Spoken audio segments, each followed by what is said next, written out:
Selamat pagi dan salam sejahtera. Nama saya Darren.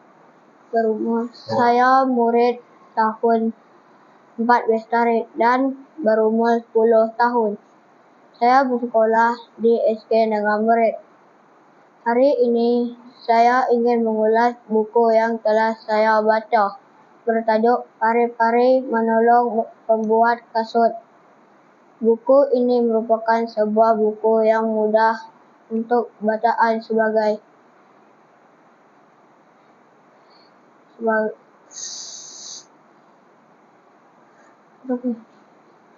Untuk bacaan saya sebagai murid sekolah rendah, buku ini merupakan buku yang membicarakan naluri kemanusiaan yang mempunyai nilai-nilai yang tinggi.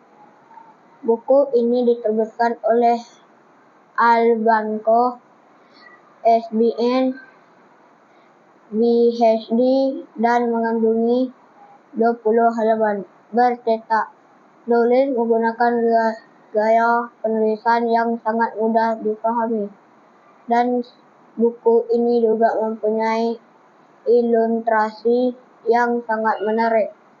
Saya suka akan watak utama dan tambahan yang mempunyai sifat yang baik. Lepas saya membaca buku ini, apa yang dapat saya simpulkan ialah penulis mahu kita bersama-sama mengalami perasaan dan nilai saling membantu. Nilai-nilai murni dapat diambil daripada buku ini ialah kita perlu menolong sesiapa sahaja tanpa mengira latar belakang.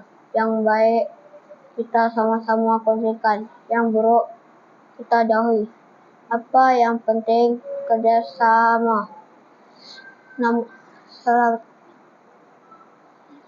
Sekian daripada saya, Darren, anak Santau.